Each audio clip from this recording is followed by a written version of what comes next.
Hej, jeg hedder Hans Lindekilde. Jeg er ejer af Lindekilde Rådgivning, og i denne video vil jeg fortælle lidt omkring, hvad min tid i Østen har gjort ved mig, og hvordan det har udviklet mig, og hvordan jeg ligesom øh, de erfaringer, jeg har draget fra Østen. Som jeg nævnte i min tidligere video, så har jeg jo arbejdet for meget, meget store virksomheder, og jeg har arbejdet i 3 lande i Sydøstasien og rejst rundt omkring til Kina, Indien og andre lande også, Thailand. Men jeg har arbejdet i Indonesien, Vietnam og Malaysia. En af de første ting, jeg opdagede, da jeg kom ud, det var, at jeg fandt ud af, at ting godt kunne gøres på andre måder, end jeg måske troede, det var. Jeg var en stålsat ung mand, som vidste, hvordan tingene skulle være, havde en styr på det hele og havde en forklaring på alt. Da jeg kom til Østen, fandt jeg ud af, at selvom jeg havde en forklaring, så var der ofte en anden en også. Den kunne være lige så god som min, og det var faktisk en stor livslæring, jeg fandt ud af. Jeg fandt også ud af, at specielt i Vietnam, men også alle andre steder, at selvom man føler, at der er et kaos omkring en, man føler, at tingene ikke er i samme rammer og faste processer og procedurer, og hvad det nu altså er, som vi har i Danmark og Europa, Skandinavien, så er der styr på kaos.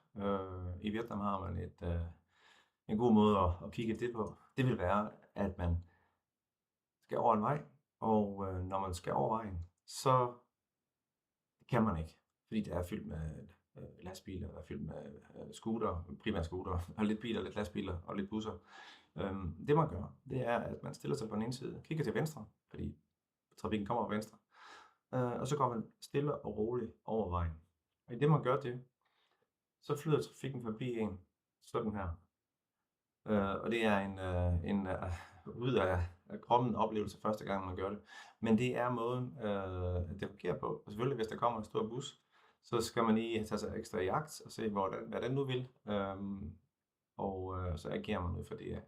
Det er faktisk et godt pejlemærke også i livet, hvor man jo egentlig også kan opstå en masse kaos. Men på en eller anden måde, så flyder livet forbi en alligevel. Når man blot har tillid til, at den faktisk gør det. Nu arbejder jeg rigtig meget med social compliance, menneskerettigheder, arbejdstagerrettigheder. Og jeg vil nok sige, det er også kommet af min gang i Asien, hvor man bare kan se, at det ikke er alle, der har de samme rettigheder som os. Jeg siger nogle gange, at kapitalismens onde ansigt viser sig, når man nogle gange ser tingene derude. De rige er ekstremt rige, og de fattige er ekstremt fattige. Og der kunne man godt ønske sig lidt mere lighed mellem de fattige og de rige, og lidt mere forståelse for de rige, at de fattige rent faktisk ikke kan komme videre, uden at man får lidt hjælp.